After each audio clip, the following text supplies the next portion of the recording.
Welcome back to another dynamic episode of XTraw AI, where we break down the biggest moves, breakthroughs, and debates in the world of artificial intelligence.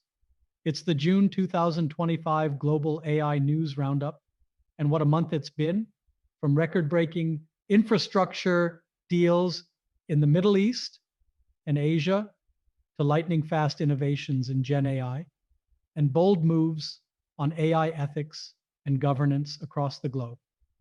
Now, due to some well-earned summer travel across our panel, we're bringing this roundup to you in two parts. But trust me, it's worth the split. In part one, I'm joined by two of our returning thought leaders, Manjeet and Sesh. And in part two, we'll catch up with Lucas, who will bring us the European angle, especially around AI investments and what's brewing in the AI ecosystem. So let's dive in.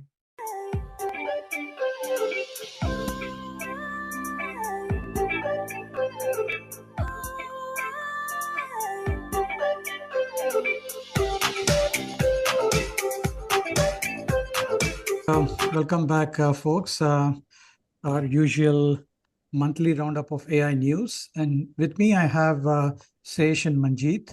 Welcome on board, Sesh, and welcome on board, Manjeet. Hey, Raghu. Hey, Manjeet. All right, guys. This is fun to connect and then recap or rewind or kind of see what happens in a month, which is a long time in AI. So happy to be here again. All right, so let's get started. I think let's get the ball rolling. I know we got we've been focusing on a few categories, if I may say, starting with our AI infrastructure investments, which includes hardware, devices, and other things. And then the other bucket, AI innovations and product launches, just to give the quick background. And then the third category, AI integration in the ecosystem. And finally, the AI ethics and policy discussions. Let's start with you, Manjeet. Which bucket, which category you would want to get started with this time?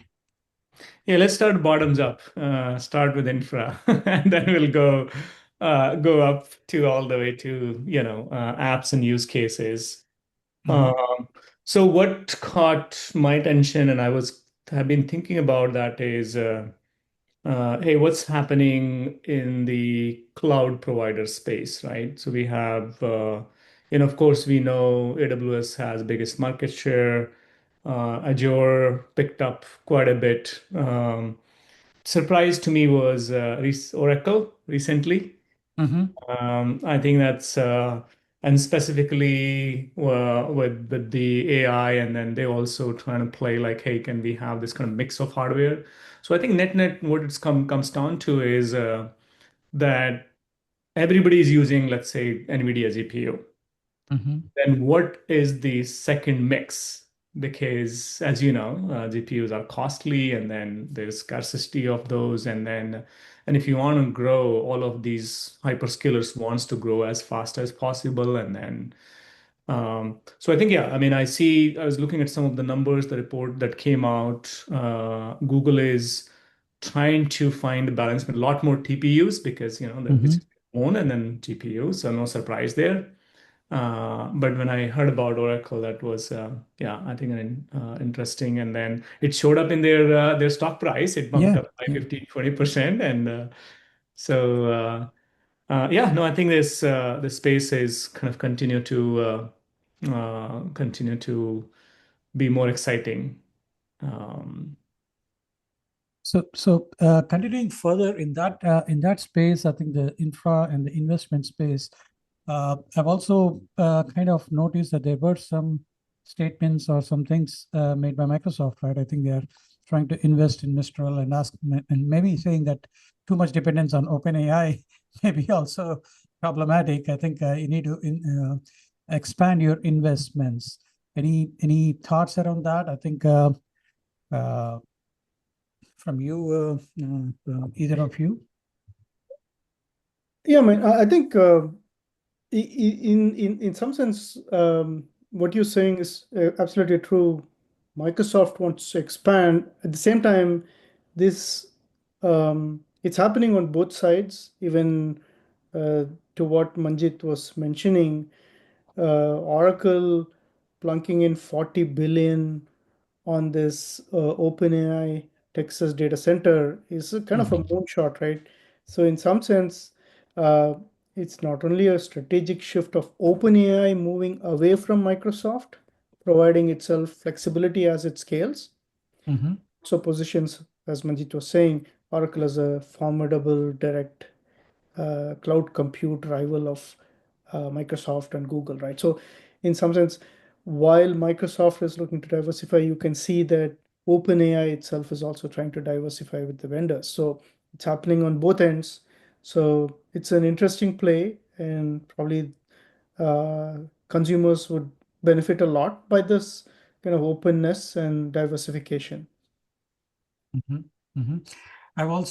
I think I was also reading about some news. I think this was sometime end of last month, I believe, right? I think the humane investment or the humane investment from Saudi, the AI company, where they are driving the overall kingdom's AI strategy, which was founded as part of the Saudi Arabia's broader efforts to diversify its economy and reduce their dependencies on the oil revenues through these technological innovations. I think so.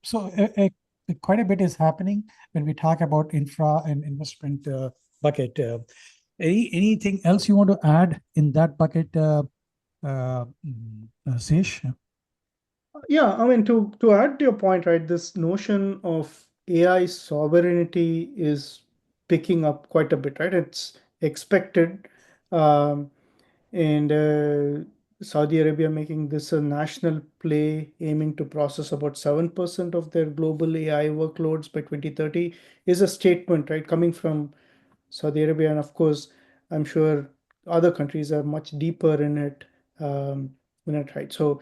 Uh, this national level infrastructure strategy um, to reduce foreign dependency and providing low latency also because ensures and stuff like that compliant AI services that match their requirements is directionally how things are going.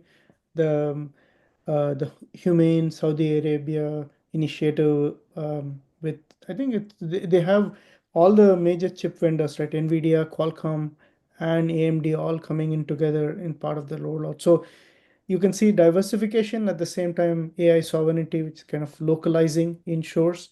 That seems to be the um, the path in which every country will go. So it's an interesting directional move.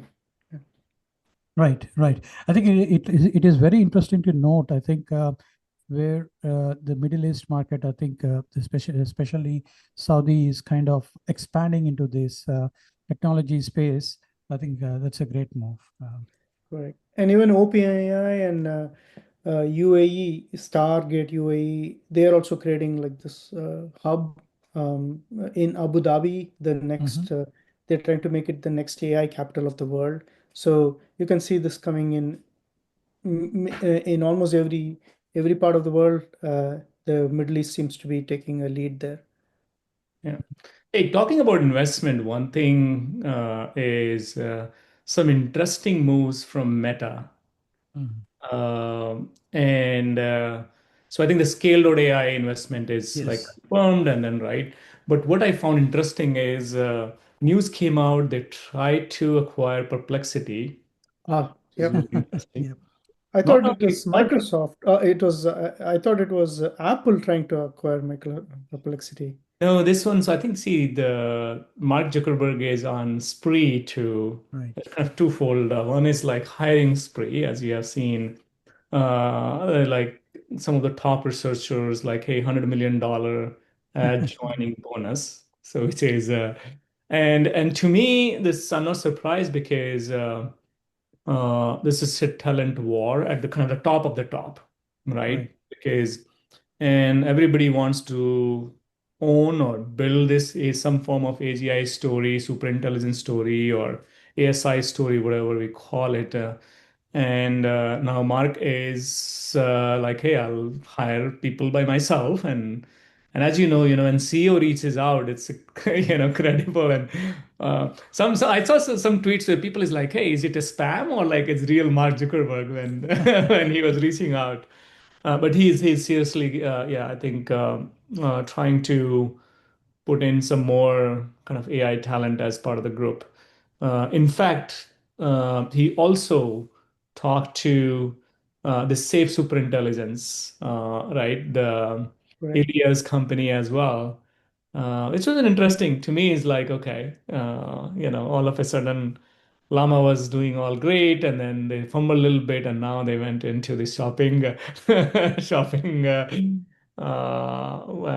the scale.ai is an interesting move because end of the day, the data and the label data and annotation is a differentiator. Yeah. Mhm. So, and my understanding is the reason they only made 49% kind of stake is Mhm. to avoid all the other issues of, Right. so they can still influence the, who will be the first, let's say, the beneficiary of those data labeling or resourcing, but at the same time avoid some of the kind of those legal and the other angles. So it's pretty Great. interesting. Yeah, Um, it's going to be very interesting. I think with this big move by Meta, I think getting into the race, I think with Scale AI, I think we'll have to see in the next yeah. few months how things will evolve. Yeah, that's actually very, it was an acqui-hire, and then I think he makes sure that Alexander Wang leads the super intelligence team within Meta. That's one thing. And the other thing is also give more, I would say, credibility or legitimacy into Meta Hmm. from data infrastructure, because Scale AI has some major clients, including the Department of Defense. So in the government agencies, because of the street cred that they have built with the labeling, evaluation, and benchmarking. So this opens opportunities for Meta from a sales standpoint as well, in addition to having uh, Alexander Wang lead the superintelligence lab within Meta. So multiple plays there, very Hmm. smart, very interesting. Yeah. Yep. I think this gets us into the segue of maybe into the product launches and the AI innovations happening, right? I think do you want to pick that up and continue, Sesh, about your thoughts in this category of AI Yeah, innovations and product launches? yeah, absolutely. I think one significant event this month was the WWDC by Apple. Um, they're fairly late into the game. They call it Apple Intelligence. That's their foray into AI. Um, so in some sense, like Apple didn't just join the AI race, but they built their own private track and branding by calling it Apple Intelligence, right? So, but then it's interesting in multiple ways. One is that um, they they have a very strong install base of Apple devices, and um, they have built a reputation of privacy and personalization, which has built a level of trust. So in some sense, generative AI on devices is a good story where you can say you have the privacy. It's not everything on the cloud, as well as it builds higher responsiveness. And could potentially, if they have a tight integration into all of their apps, it can have good story with productivity gains, right? So generally, I think the privacy first architecture that Apple is known for uh, is might resonate. Native UX integration with their, which they're very good at with their companion applications. Um, it is probably at the end of the day, from a consumer standpoint, it might help the non-technical users, like grandparents rewriting text, students summarizing architects articles, and all those things. So hopefully soon Siri can do more than just creating an alarm or calendar invite, right? So that's where I'm seeing. But what actually made it even more interesting is the rumor that Apple is aiming to acquire or have deep partnership with Perplexity. That I feel would be very interesting if that moves along. It threatens Google's ad-based search engine uh, with a pre-installed, privacy-centric, ad-free, which Apple is known for, and also which is also what Perplexity is pitching, right? So it's more like a very powerful story together. Apple might divert the default search queries from Google to Perplexity-like search engines and reducing Google's mobile search revenue vastly. And then this may be their penetration into the AI world, although they're coming a little late. That they have a good, if they have a good story there, um, that might be very interesting. It undercuts also the Microsoft's Copilot strategy by offering a more intuitive, consumer-friendly interface that Apple is known for. So overall, very interesting. Um, Although it's still rumors, but Bloomberg reports that there have been multiple discussions with Perplexity team from the Apple side. So I'm curious to see what's going to happen in the next few weeks. So, yeah, Manjit, over to you. Would you like to pitch in some thoughts about what's happening in this space? Yes, I think let's look at the data space, right? What happens in data? So there were announcements and conferences from both, let's say, Snowflakes of the world and Databricks of the world. I think there's two themes I noticed. One is the push for kind of agentic AI. And if you see, they have all these kind of data lakes, a lot of data is coming into their platform. And now I'm not surprised that they want to start a little bit of owning that agent story. Specifically, if you want these agents to answer questions based on the data that you have already that's stored. Uh, so I think both Databricks also like they call it Agent Bricks as a platform where you can. And I was looking at it, felt like a little bit of part of the agent force. Like, oh, here's my data, here's my kind of the quickly create a knowledge bot to begin with. That's one. The second is I also see that everybody trying to little bit of push towards this kind of a control plane for agent, control center, or like people called it, use different name like supervisor agent. Like, hey, this agent will manage all the other agents. And what that means is able to proactively monitor, trace, and then alert, and then kind of little bit of feedback loop with kind of auto optimization. So it's interesting, like because there's a lot of security and governance and right all those. Uh, MCP continue to I think stay hot. It's been three plus months. I thought maybe it's just it's a lot more. Pretty much every provider, no matter which level they are, they're kind of at least adding some form of MCP server and client. Um, and Anthropic is also iterating on that. And then so this inter-agent communication interoperability is of course the is trying to see what standards emerge and looks like MCP, and it's definitely the in the mix. Another one is I think when you think about when you talk to these agents, um, let's say the SQL or there's some common formats where you want these answers to come back to you. XML or like in table format, and so Snowflake announced one feature which was kind of an interesting one. They call it Snow Convert.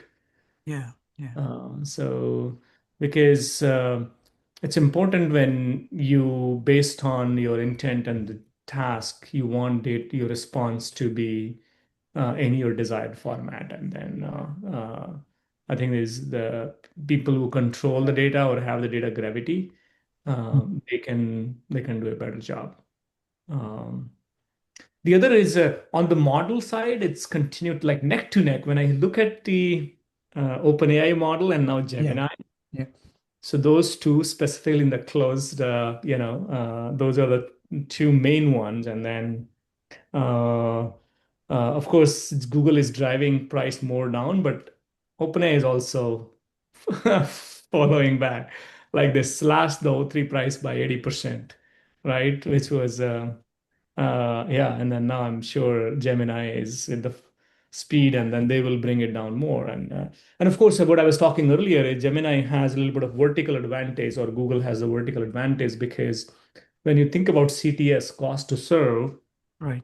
I think they will be able to do more optimization across the stack because of their TPU, and they have been doing it for so long, versus all the others who rely on NVIDIA GPU and some other data centers. I think for them, I think it'll be a slow optimization versus how much Google can squeeze in to serve the per query, and all the expertise they have from the search side and whatnot. I think it will help them. Great, Uh, great. Yeah, yeah. I echo with your thoughts. I think, yeah, those two conferences, I think both Snowflake and Databricks definitely stand out. I think the first week and the second week of this month. And there was another interesting, I think I've been popping in both of these conferences for a couple of hours. And then the week after, there was this other conference by Weights and Biases, which they recently got acquired by CoreWeave. This fully connected conference. It was a day-long conference. I've been there. And this whole day, I think there would be a lot of keynotes from different founders. Of course, I think NVIDIA and Google, I think these folks were there as well. They were talking a lot about agent-to-agent communication. And there was a mind-blowing stat which was shown by one of these founders, and I forgot the name of the firm, talking about that there are about 60 million plus agents in works or being built. Of course, I would say 99% of them are basically having very basic features like normal AI features or normal insights. But if you see that kind of a stat when a particular session is going, it is really mind-blowing, right? Mind-blowing. I think how things are going to evolve. I think when you say this many number of agents are being in the works. So that is one thing from my end. I think I thought like very interesting. Right. Yeah, no, I think this whole data plus AI, this kind of at both layer, this will continue to be more and more important, right? Anything else from you, Sesh? If not, I think we move to the next bucket, the integration and the ecosystem bucket. I think you covered Manjit covered it, right? Like the another announcement was like OpenAI's new O3 Pro reasoning model that was launched early, I think in mid-June. That's um, I s- I read that it's a little slow, but probably by design, because it's supposed to be a more thinking model suited for like math, science, and coding positions, and then more enterprise, um, to build more customer confidence, right? So that was another new announcement for this month from a product standpoint. So maybe continuing further, I think into the other buckets, whichever one you want to pick up, the integration and ecosystem bucket or the AI ethics and policy. Which do you want to get started? Yeah, no, I can share one thing that's on the integration side.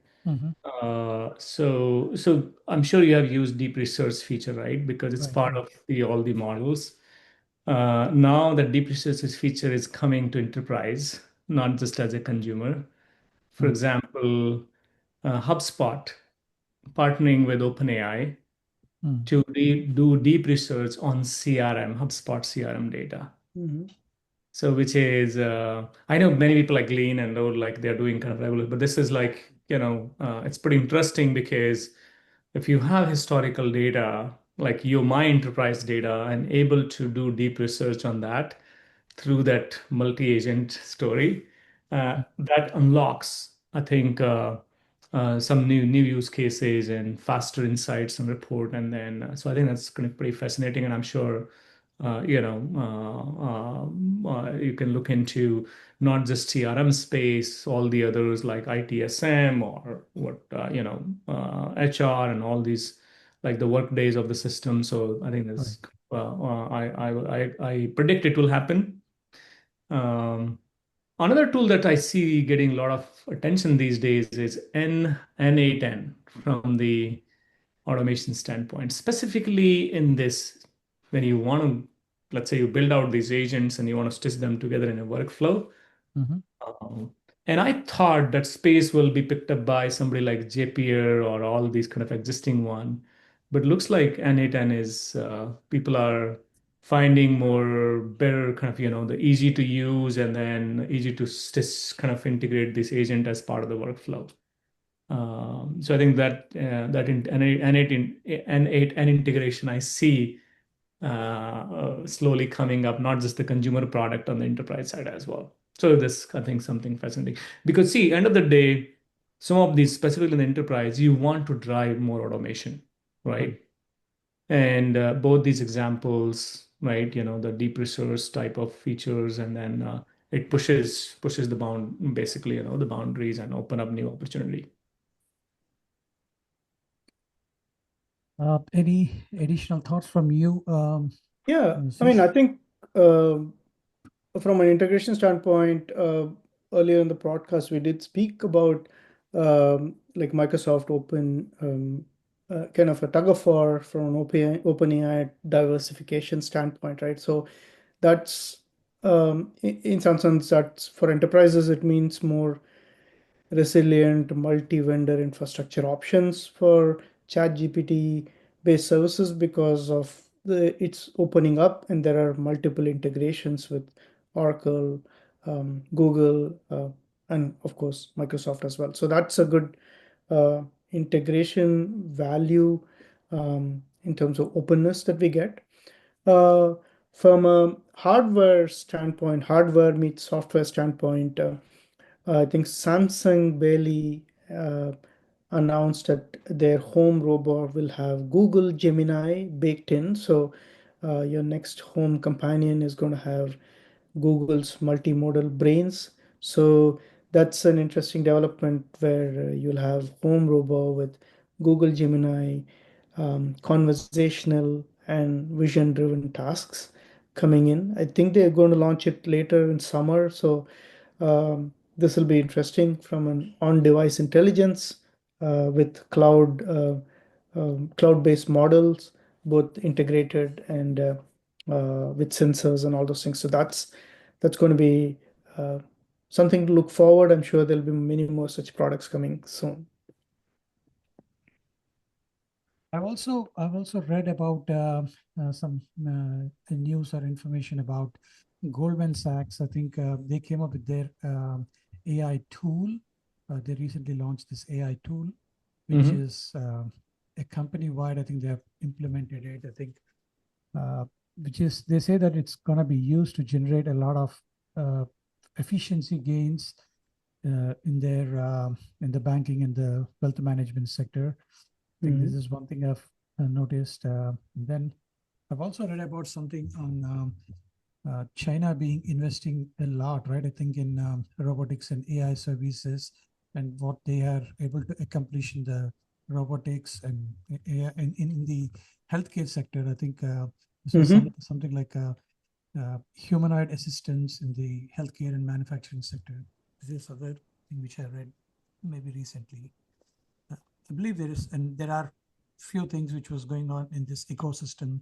When you talk India's AI mobilization as well, I think something like the LLMs in the agri-tech space over there in India. So I know there's a lot happening there, but these are some of the things which I was like following.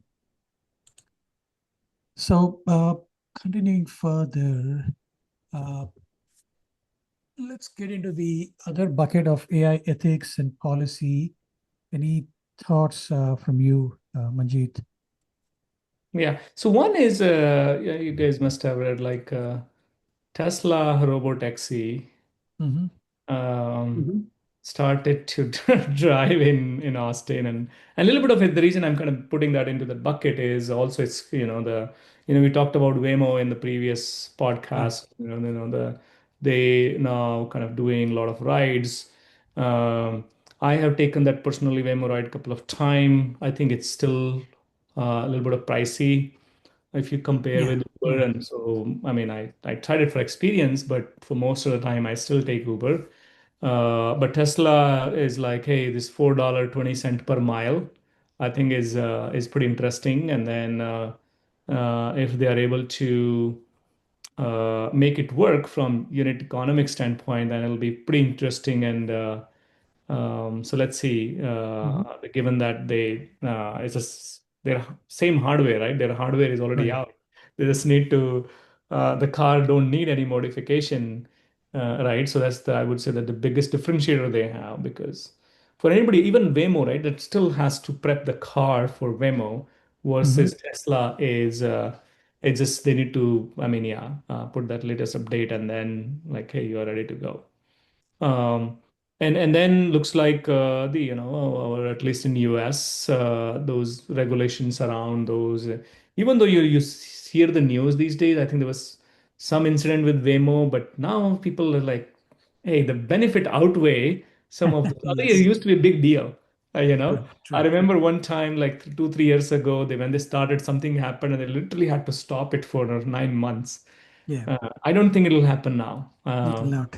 Even if these things happen, human error or whatever, right?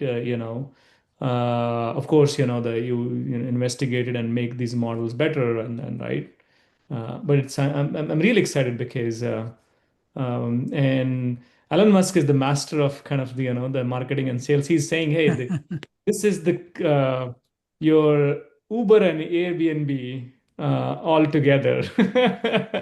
So what that True. means is, Yeah. yeah, I mean, it's like Uber is your kind of self-driving, and Airbnb is saying is if your car is free, like when I work from home, my car is free. Like, hey, go make some money for me. So it's an interesting and yeah, I mean, their stock also popped up 10% today. True. True. Nice. Any additional thoughts from you, Sesh? I mean, I'm actually sold on the Waymo experience, like Manjit said. And what's also interesting is from the outside in, I take the bus to office, the Salesforce bus, and uh, a couple of weeks back we were at a junction where the bus had to take like a wider turn, and there was a Waymo car standing. So uh, it was very interesting that the Waymo car decided to back a little bit, allow the bus to turn in, and then came Wow. back. That's some level of training that Yeah. to be aware of that level of thing, right? So um, I'm pretty interesting sold. And to Manjit's point, right, the va- the USP of Tesla is that it's got so much drive time outside of normal boundaries. All of that has come into the learning. So maybe they can take longer trips outside of, geofence locations like uh, Waymo is built Right. for, right? So, and then of course the $4, $4.25 per mile is an interesting value proposition. Um, I think from a price point standpoint, it's very, very, very competitive, I guess. Yeah. So interesting. Yeah. Uh, Well, I think this learning is, yes, I agree, is an interesting one. In fact, I'm doing one talk. This is a conference on monitoring and observability, Mhm. and this is the topic I'm talking like because we'll see in this space what it comes down to is building out evals, more real Right. world type of evals. And the way it is done in this autonomous kind of driving is this simulated evals, like the example you gave. I'm sure they created that simulation that if a hey, large vehicle like buses or trucks are coming, and is it likely that on a turn, you'll have to kind of make uh, And the same way, I mean, when we're looking into these agents and then, right, hey, how can we create those test sets, Mhm. run through it before you deploy in production. So I call it a kind of inner loop. Hmm. And it's just like prompting, writing good evals is even in some roles it's the most important skill to build higher quality production ready AI. It doesn't matter whether it's the direct kind of background AI or agentic AI or conversational AI. But yeah, no, I think there's the region. I'll kind of end with one thought here is this reinforcement learning, right? Reinforcement, yeah. So there is a natural, and we did the study also, like when people interact with AI, Mhm. a certain percentage of people provide feedback. Some are implicit feedback, some are explicit feedback as well, like thumbs down. Let's say ChatGPT, if you say thumbs down, it'll show you another box where it's like, okay, what is wrong, right? And the expectation there is that your solution should use that Mhm. feedback and get better. And I expect to see that from enterprise product as well. And it's kind of there's some kind of good techniques you can use the feedback data, and then continue to uh, and uh, and do it in a subtle way where even if you're not getting the thumbs up, thumbs down, you take the behavior and then make your model. I think model players are making model better that way. People like us, we are building agentic layer. We want to make those agents configurations and instructions, and then what good looks like, what bad looks like, and then feed that and continue to make it better.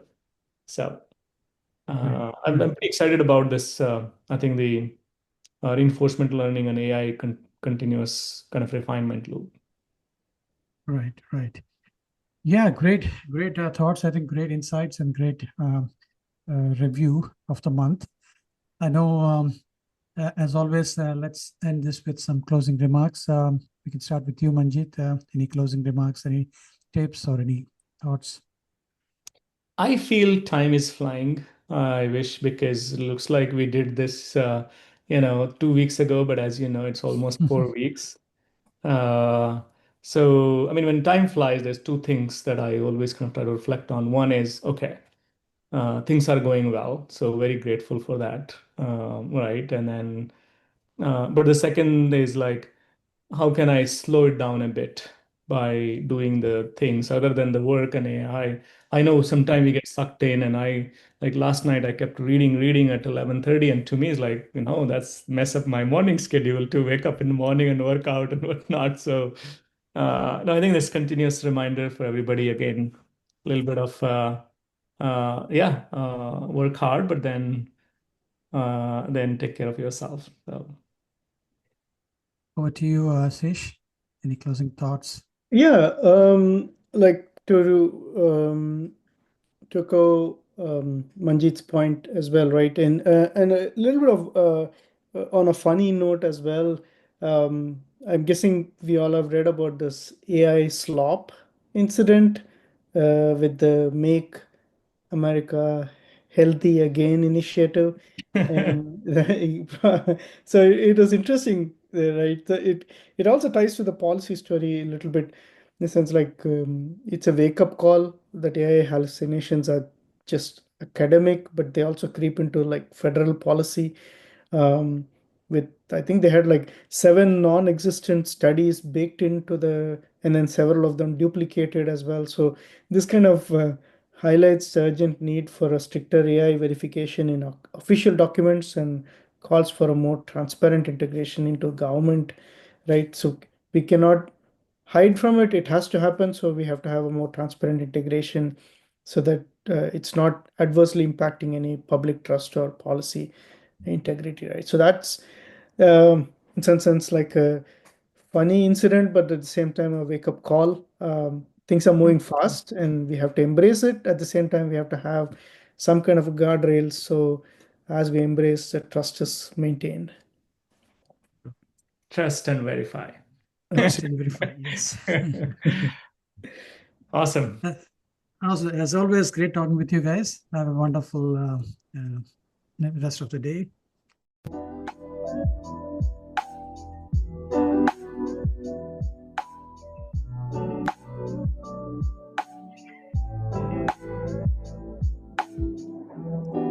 All right, welcome back to our monthly AI news. To the second part of this conversation, welcome on board, Lucas. Well, thank you so much for having me. As always, I'm excited to digest the news of June. And as always, we're moving at breakneck pace, and June hasn't been a letdown either. Loads of new developments. And truly, this podcast is becoming truly global. We are not only sharing global news and people from across the globe, but I think this time we are also, second time in a row, we are recording globally. So that is the reason this is the second part I'm talking about. The first part I recorded a few hours back, the folks here. That's true. Either for business or personally, traveling in the summer is happening a lot. And so, as a matter of fact, I'm currently recording out of Europe. But Great. as you know, AI revolution does not really respect any boundaries. So the news will be truly global. Beautiful. So let's get into our main four. I think we've categorized into four buckets as always, like the AI infrastructure and investments, then the AI innovation and product launches, then maybe a bit of AI integration across the different industries, the ecosystem, and finally the AI ethics and policy. So which category you want to pick up and get started, Lucas? Well, I think those are wonderful categories because they frame the conversation, because it's very easy to fall into just looking at frontier labs or the newest like model. And I like that you provide this more refined perspective. But I would say let's take it from the top, right? Let's start with infrastructure and investments. And in the context of global, right? Maybe the most famous investment organization ever, SoftBank, or at least one that makes at times the loudest noise, has this month announced that they're planning to invest 1 trillion into robotics and AI. Trillion as in capital T. The numbers just sound absurd at this point. But I picked the news not because anything that Masayoshi Son, the CEO of SoftBank, says is gospel. He often veers from left to right, and we have seen him change course quite often in the past.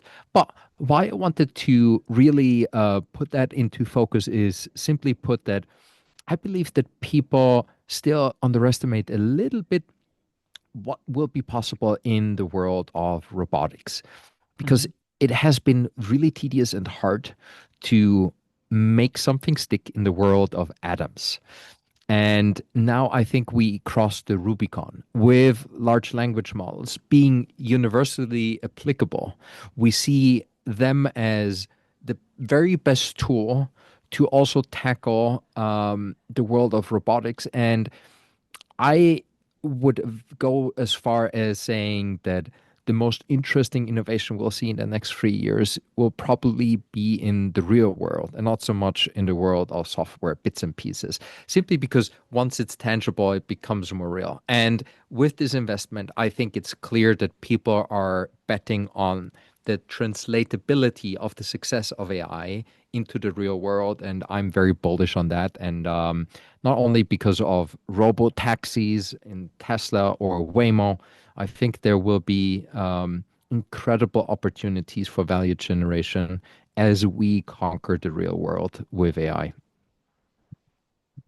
I know that this is a big news, right? I think opening the proposed building or the building of this 1 trillion AI and robotics complex in Arizona.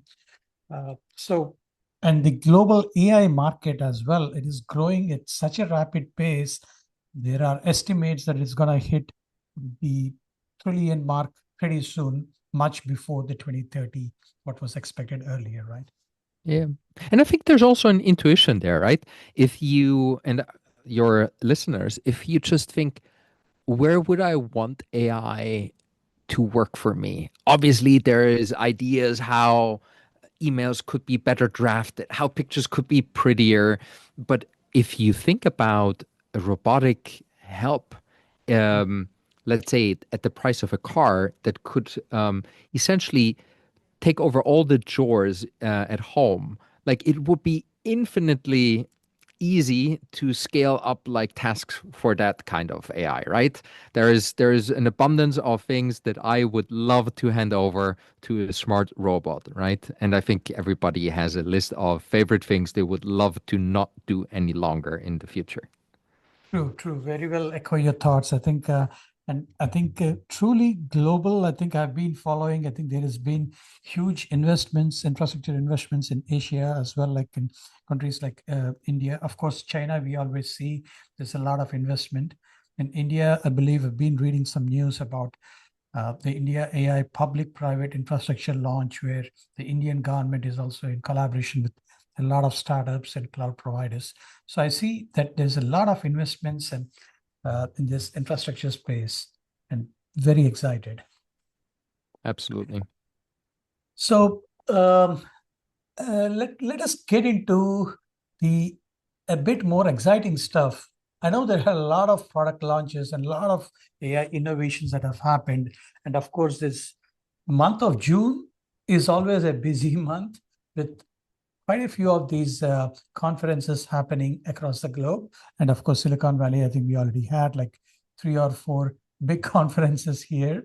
What is your take, or what are your thoughts, or what did you see the new AI innovations or product launches? I know there are quite a lot going on there. Oh, you could easily fill an entire episode of updates solely or only looking at product launches. Um, I think I will throw you a bit of a curveball because my pick for that category is actually the collaboration between Meta and Oakley and their launch of an AI powered smart glass. Now, I know what people will automatically think. They will go like, Lucas, what are you talking? Like Google Lens and all of that stuff, that was just a capital turd and it never went anywhere. And I would say fair. What I want to point out, though, is that it's yet not decided. The jury is still out what the form factor of the AI revolution is. Currently, we feel very comfortable using AI within the confines of our browser or even maybe some locally deployed models or whatnot, right? But ultimately, I am not sure that that will be the end of the story. Um, a lot of people have taken a lot of interest in the collaboration between OpenAI and John Ivey, the Right. ex-designer, very well known from Apple, right? And I do think that there is a big possibility that we will see the form factor of AI change. Why? Because context is important. And right now, I have to opt into using AI, which is perfectly fine. But I think that there's an opportunity for AI to immerse itself in our lives in a new way that transcends the phone and the current setup. There is, well, two interpretations why this is happening. You could say that the companies are going after it, whether it's OpenAI or Meta, because they want to own the hardware layer, right? They want to have a product that's their own ecosystem. But I also believe that for any technology to fully come into itself, like to leverage all its capabilities, the way how we interact and how we use the technology is part of that growing up and the maturation of the technology.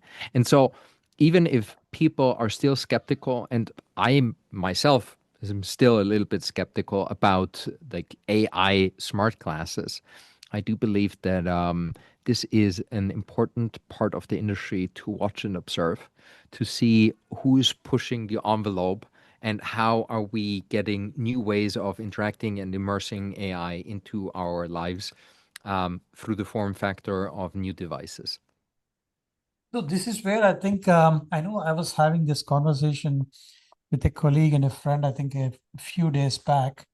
In fact, how the user interface or interaction with the technology is happening, which it has taken over the decades, right? I think it started with the desktops and then kind of revolutionized with mobile. And now we are getting into this world of chatbots and other things. But the next set of the form factor that you're talking about, Google came up with this lenses or the Google Glass a few years back, which did not take off so well. But again, it has been come back in a different form. I believe while not only Meta, but even Apple and Google are also working on some versions of it. I think, like you said, the jury is out there whether people are still okay to use another form of glasses or another form of way of interacting with the technology. For one, I am a bit not very optimistic because I feel I always feel that having something on my head is a bit difficult for me to depend the technology on that. But I think I don't know, what are your thoughts on that? I think So first of all, glasses kind of make sense from Meta's perspective because the highest retention for their social media sites is driven through videos and pictures. So I think it's quite plausible why they chose like this as a first foray into hardware devices. At the same time, I I wouldn't confine this conversation to smart AI classes. I do think we will see other modalities, other ways, whether it's little pins, whether it's microphones, or other ways of having some sort of embodiment of an AI that accompanies you through the day. This might sound spooky or a bit dystopian to people, which is okay, but we're figuring it out. And ultimately, we see that once the problem of trust is resolved, that you truly trust the technology and you feel comfortable using it, you do want it to be more personal. Like you do want it to have more context. So I am a believer in this will evolve. Something will happening. Sorry, something will happen. We just don't yet are privy to what is, let's say, behind the curve. And I want to foreshadow whenever it launches, whether it's next month or the month after, as soon as NVIDIA's DJX Spark comes out, that will be my innovation product launch of the month, which will be a workstation that people can buy to run frontier models at their desk. Because another thing about AI is that I believe that people will have an interest of having their models and their AI being air gapped and being truly theirs and not something in the cloud, which goes completely against the intuition of people now moving everything to the cloud, where the newest and brightest and shiniest innovation is. But I'm already calling it today that there will be parts of the consumer space and people that will definitely want to have their version that is truly theirs, and no one else can look at the data or see what's there, right? And we'll see what kind of other ideas will emerge between full privacy, having AI technology that permeates your living space and is attached to you at all times. As you said, the jury is still out, but I'm betting on that there will be something happening that will be exciting. Right. So it doesn't mean that I think when the mobile phones arrived, we still do our work, majority part of the work on laptops. But like you mentioned, I think the consumer side of the interactions have switched over to mobile devices in the same way maybe I think the earlier foray will be into the consumer devices and consumer interactions. We talk about glasses and all. Agreed. Yeah, that's some great thing.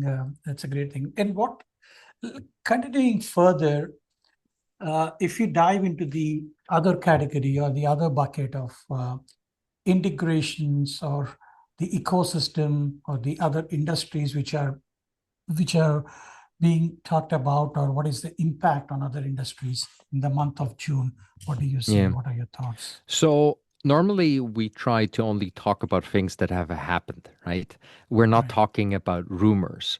But this time around, the rumors were too juicy. I had to choose something that might or might not happen, namely Apple reportedly exploring an acquisition of Perplexity AI. So for people who are not familiar with Perplexity AI, it's essentially a reimagination of a search engine from the ground up, defined by AI, right? And why I think this is exciting, because there's multiple reasons for that. So first of all, people might have heard that Apple got into, well, problems. There was a lot of scrutiny from the antitrust side of the US regarding their collaboration, or let's say their negotiations and their contracts between Apple and Google. Because Google paid billions of dollars each year to be the default search engine on Apple devices. And that was deemed an unfair or not proper way of negotiating like the market and essentially fixing the market. So there has already been a pushback from official sides on that practice. And the other part is that Apple has, in a way, the best setup to benefit from the AI revolution, but at the same time has, at least from my point of view, has had the hardest time of making good on it. And some people even say they totally dropped the ball by announcing Apple Intelligence last year. They weren't able to deliver on their marketing promises, which never happens to Apple, right? And in terms of the setup, if you think about it, Apple, of all the consumer devices, is probably in the best spot in terms of like the trusted people afford to Apple, meaning whether it's end-to-end encryption, whether it's not selling data, people generally would put Apple first in terms of which brand they trust the most. Another interesting fact is that Apple devices have integrated memory, meaning they are technically, at the moment, the best mobile devices to run local small models on the edge, right? And it is a complement to their ecosystem. The better the AI they run on their devices, the more the Apple ecosystem is worth. Everybody already has a device. So empowering Apple users with the very best AI is, in a way, like a no-brainer and a necessity. But so far it hasn't happened. And now seeing that Apple, which has a stockpile of cash, I didn't check for a couple of months, but the last time I remember they had almost like 300 billion in cash in their hands, right? So using and deploying some of that cash to jump ahead and get back into the race, which so far they really like missed out on. Like so far only swing and misses. That's exciting to me. I'm not sure whether it will happen with Perplexity, but I do believe that Apple should take some of the money and really catch up with the leading edge in AI, because they stand the most to lose and they are unintuitively at the best position. So I really, really do hope that this rumor has something to it. Yeah, so I was also, I think while I was having some conversation, there were also people thinking that, while this rumor is very true, I think people were also thinking like a bigger acquisition like an OpenAI for Apple would make even more sense, since I think Microsoft, I think, now started their interaction or having this open partnership now. They have expanded their partnership with, I believe, Mistral Mistral, I Yeah. believe, right? I think. So OpenAI is a Too very big. complicated story. First of all, it's arguably even too big for Yeah. Apple. I don't think that the philosophies of those two companies would ever vibe for various reasons we can go in at another time. Yeah. I um, I do believe there is even at this point some sort of not even sibling rivalry, like I would say open rivalry between OpenAI and Apple. They do collaborate to some extent, yes, but just because of Microsoft at some of the history, I don't see that. Whereas what you said, Mistral, the French leading AI lab, I would say they would be the perfect tug-in buy for Apple if they wanted to get into the Frontier Labs own like AI kind of capability game if they decide to do that for various reasons. Um, but most importantly, because it vibes much better with their philosophies, whether it's privacy or also small models doing more on the edge versus behemoth models in the cloud that cannot be pushed to the edge as OpenAI is pursuing. Right. I think so. Smaller models towards the edge, I think that is where I think things are gonna at least going for now, because that is where I think you can make more sense and provide more benefit to the user. Yes. Yeah. And also, if you think about it, right, everyday Mhm. use, you don't need an Einstein level AI for most of your requests. If I just want my AI to make some additions to my shopping list because I had like some sort of inspiration what I want to cook tonight, and make and read out loud my text messages and draft some replies that I can then iteratively rework, any like of the eyes we have currently will do the job, right? So I think that's also part of it. And even if at some time you need a really smart AI, they could always then fall back to their data centers and provide like more oomph with some delay. True. I think completely echo your thoughts on that, and I believe there's a lot of we will get to see. I think we will get to hear a lot more acquisitions, partnerships, or collaborations happening pretty soon, I think, and it's already happening in this space. And it's very important, I think, what you mentioned about Apple getting into this race, because for them, technically speaking, after the iPhone revolution, they have not been into any of this big thing yet. They have been, of course, iPhone revolution has become so powerful that they were able to keep up the lead for so long. But I think now is the time if they had to get into the race. Absolutely. So, I think continuing further, I think let's get into the last bucket of ethics and policy. I know there is a lot happening in that space actually across the globe. What are your thoughts and maybe any stories that you would like to highlight for this month? Yeah.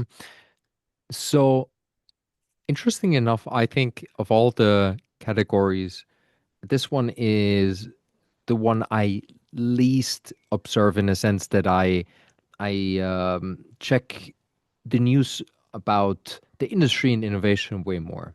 But that being said, I think there was one tidbit of information, one news that came out that really made me perk up and go like, huh, that's interesting. Namely, the current administration's tech advisor, Blake Moore, said that he urges U.S. companies to don't fall behind in the race with China in terms of AI, right? So I think it was worded to take aggressive action to stay ahead. And why that was interesting to me is because mostly when we think about tech, we don't think about something that is political or that has like big implications for geopolitics. And we underestimate, at least for AI, how important it is on a global scale, and also that this technology is fundamentally, because because it's intelligence, it's also a technology in the security space, in the not only in the security space, but also anything that is with connection to nation states, right?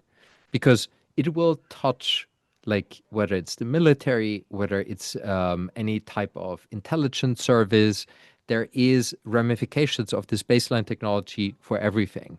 And we also see the capability of this technology to create propaganda, fake news, and so forth.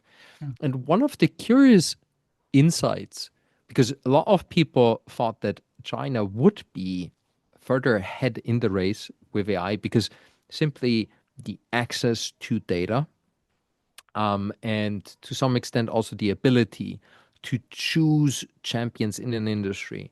But what held them back, at least, well, in my reading, is that they're not yet fully convinced that they can control this technology, right? And you can see again and again how people try to get DeepSeek, the Chinese deep thinking model, to put out information about things that happened in China that are not, how would I best phrase it, right? That are not meant to be shared with the wider public, at least in China.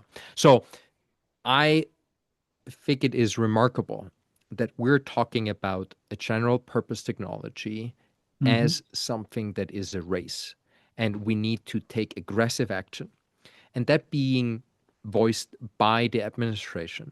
And I think it just shows that this technology transcends civilian applications and that it, Right. by nature, will touch geopolitics as much as any other technology that has security considerations, like nukes, drones, or other things, right? And we're not used to that.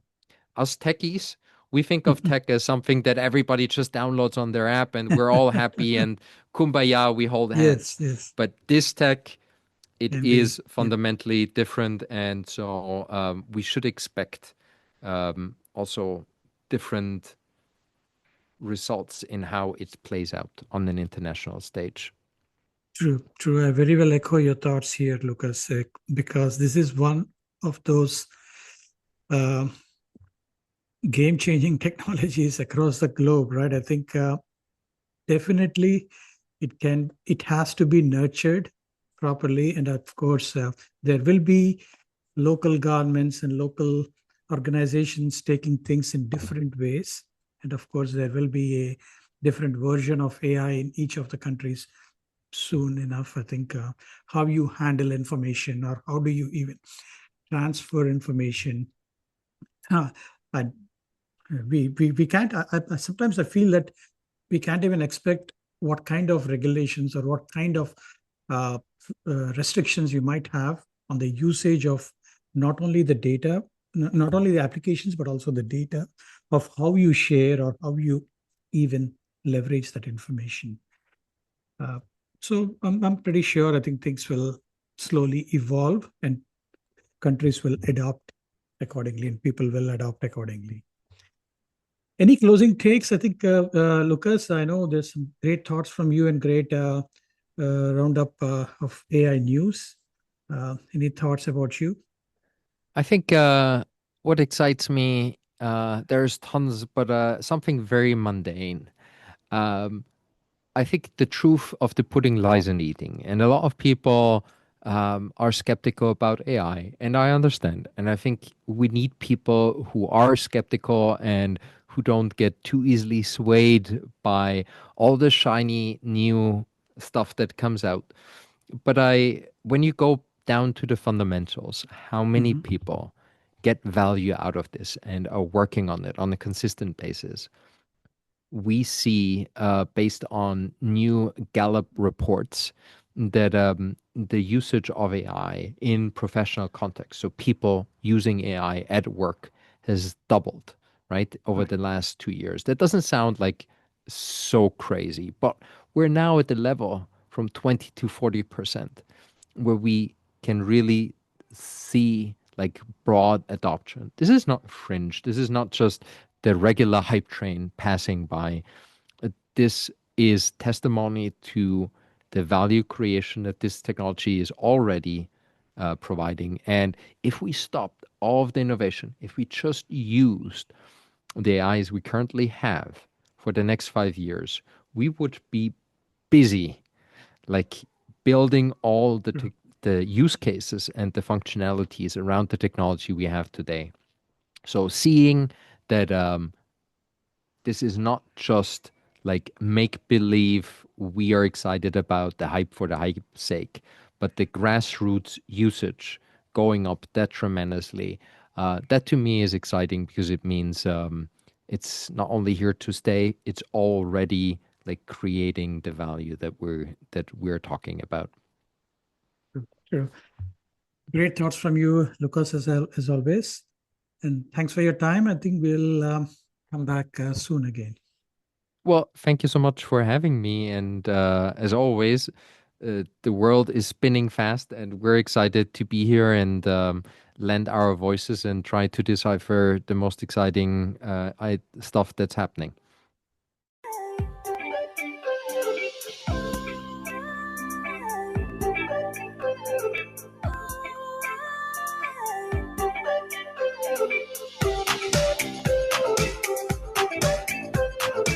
And that wraps up this month's XTraw AI Global News Roundup.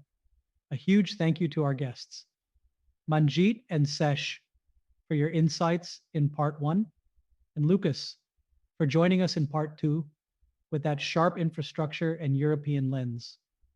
From sovereign AI clouds and emerging GenAI disruptors to policy pivots and industry shifts, June has been nothing short of a reminder that the AI world never sleeps, and neither do we. To our listeners, thank you for tuning in, subscribing, and being part of this growing community of thinkers, builders, and change makers. If you liked what you heard, share the episode, drop us a review, and follow us wherever you get your podcast.